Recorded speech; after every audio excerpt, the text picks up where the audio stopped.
More and more as I start watching more complex independent art films, I'm starting to realise that I am a bit of a sucker when it comes to giant monster movies.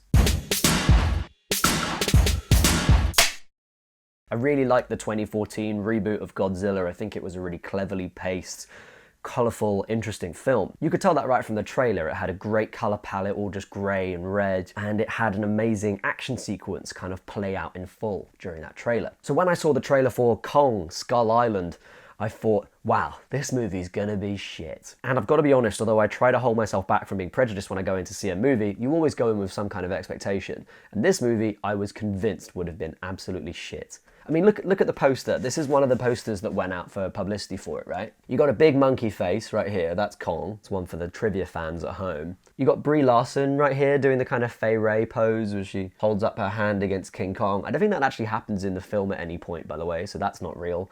You got this kind of Vietnam type backdrop here because that's where it was shot, to be fair. And then you got Tom Hiddleston. Then you've got Brie Larson again, a dude running by with a gun in the background. Lots of fire. Lots of fire. You got Samuel L. Jackson, okay, great. You got a bit of his shoulder as well, right here. So this is a kind of nice thing. This is a kind of war thing. This is All Hail the King. Is it going to be a big dumb monster movie? And then you've got this artsy kind of background. A lot going on. And when you look at the cast list, you've got the same problem. You've got John Goodman, who's not even on the poster. John Goodman's a really prominent role in this. Jing Tian, she's not actually in the film much. She has like 5 lines. She's in the film the whole way through, but she doesn't talk. I don't know if that's because there's a secret 20-minute extra for China like there is in Iron Man 3. I don't know who Terry Notary is. I had to Google this because he's got a really prominent credit there. Anyway, it turns out he's actually the motion capture performer for Kong, which I think is kind of nice. They put him on the poster. They never do that usually, and I think it's cool. And John C. Reilly, aka Dr. Steve Brule. And the movie kind of blew me away. I got to preface the review here and say I don't think it's a traditionally good film.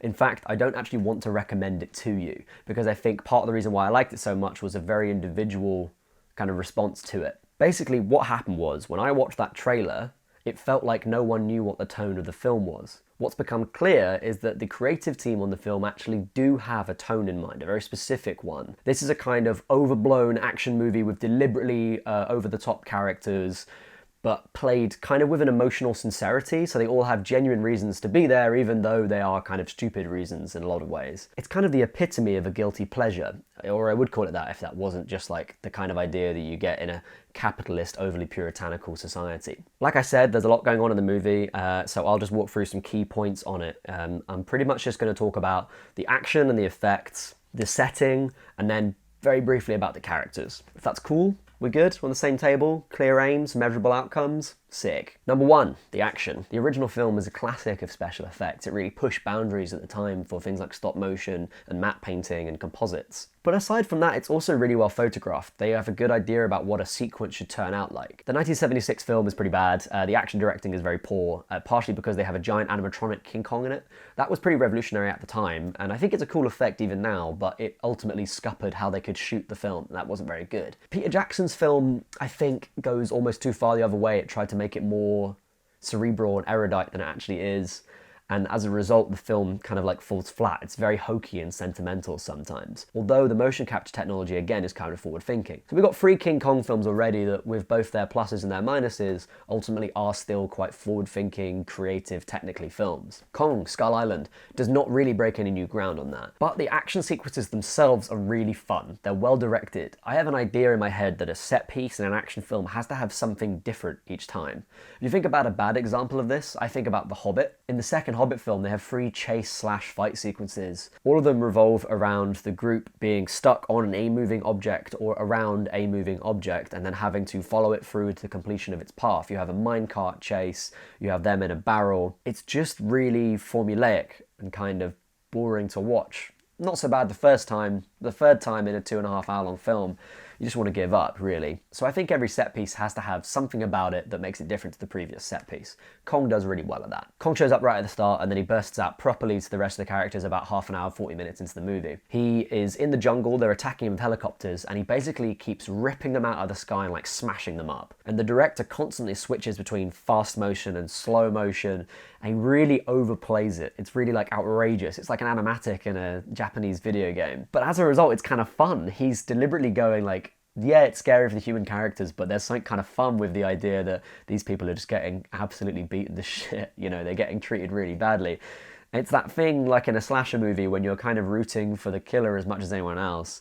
In a Kong movie, I mean, look at the guy, the big fluffy bastard. You kind of want to be on side with him. And that's something that I think the 2014 Godzilla did really well, but in a very different way. So then they fight a giant spider walking along in a bamboo forest. They don't realize its really spindly long legs are actually not bamboo trees, but like these razor sharp legs kind of coming down. So that fight's totally different. It's 6 dudes on the ground, an enemy high up above them they can't do anything about. So they start chopping away at the legs, the camera's spinning around through the trees, and it's all really fast. There's no slow motion in it. That's just an example of where 2 fight sequences, 2 action sequences can be totally different in the same film and still feel cohesive, kind of part of a whole. To me, that's what a set piece is, and I think you see that in all the great kind of action movies. You can see that in Indiana Jones, where you have like a sword fight in a market square ending with a gun, all the way down to like a fist fight between a really big dude and a really small dude, while a rotating like spinning blade is coming near them. It's just a really good way of doing action, and I think that Kong actually really succeeds in doing that. The setting, and by extension I guess the art direction, the shooting, the directing, all that stuff lumped together, is kind of interesting. It's set in the 70s, at the end of the Vietnam War, and that's a kind of setting that ultimately you could do wrong. And by wrong, I don't mean like get it inaccurate, but just not make enough of it. I have a real pet peeve when someone does like a period film or a sci-fi film and it doesn't really feel like it's set at a different time. Like you get those sci-fi movies where people are still calling each other and sending emails and stuff, and you're like, well, to what extent is there any point in this being set 40 years in the future? Kong Skull Island actually plays with the setting in a number of ways that I really enjoyed. For one thing, because it's a scientific expedition, everyone is filming and photographing the whole time. So quite often it will cut to like Super 8 or 16mm like filtered digital. I'm pretty sure it's shot on digital. Or it will be like a photo taken by Brie Larson's character, the photojournalist, and she'll be like, and you'll get like a montage of photos and like little moments that she's picking up on just to set the scene. They listen to reel-to-reel tapes, they have like these really old walkie-talkies. It sounds kind of crazy, but just little touches like that help you situate yourself in a world that feels designed and built. And they also use it for character reasons. The idea behind Samuel L. Jackson's character is that he's basically ashamed of how they've lost the Vietnam War, the Americans. So in this last expedition that they're helping along just before they go home, their very last mission, which is its own great cliche in its own way, everything goes to shit and he is furious, and he kind of feels within himself an opportunity to die honourably maybe, but also to account for his men and for losing that war, to stop his own shame. And so ultimately he goes after Kong and tries to kill him, which, you know, not the world's best idea, to be honest. It's a better motivation than a lot of really popular big budget movies that came out last year, and to be honest, probably most of them that will come out this year. It's just enough to make this stupid movie work, and I think that's a wonderful thing. And it ties it into the setting really nicely. The last thing is to get onto the characters, I guess, and if we're talking about bland everyman characters, I'm afraid to say that Tom Hiddleston's character is very much this. He's like bland guy. "Hi, I'm Bland McPlainman," he says at the start of the film. Not really, but a good joke, right? The thing about him is that I like him when he plays bland characters. I think about people like Lang in High Rise. I think it's a great performance. He plays someone kind of wooden and withdrawn. I think he's really good at that. I also think he can ham up a villain role, but I don't for the life of me understand why the entertainment industry is currently obsessed in crowbarring him into leading role characters. Hiddleston's character in the movie is this like generic leading man character who ultimately has the least reason to be there. He's a mercenary. And in a worse movie that wouldn't stick out as much, but actually in the rest of this film, people do have characters. They do make sense. They've got motivations of their own. So John Goodman plays his research scientist. He's there because all of his friends died years ago in the war when they got attacked by a giant creature, and he's here to prove that they really do exist. Great, perfect. His young assistant is there because John Goodman's the only guy who ever believes in him, and he realizes this is complete folly, but he's kind of like interested scientifically, it's curiosity. Samuel L. Jackson is there because his whole unit died and he wants to get revenge, and he wants to get revenge for the Vietnam War and against hippies and against like the old world. Tom Hiddleston's there because someone paid him to be there, and I don't mean the actor, I mean the character, although I think the actor may be as well. So he's got a lot of flack in the critical press, and I think it's probably deserved, but I don't think it's as much his fault as it is just the screenplay. I think he has the hardest role, and ultimately he doesn't really do anything with it, and it would be hard to. The rest of the film, honestly, there's like 100 plots, and there's all this stupid stuff going on. There's lots of giant monster action, and it's not ashamed of that. It's happy just to be a movie that's made for popcorn, and it succeeds. I can imagine watching this with my mates, couple of beers, nachos at home, hanging out, we play a little bit of COD, we play a little bit of Time Splitters 2, and then we're like, right, let's whack on Kong Skull Island, and then when we're a little bit more drunk, we'll put on Wolverine X-Men Origins. This is a film that is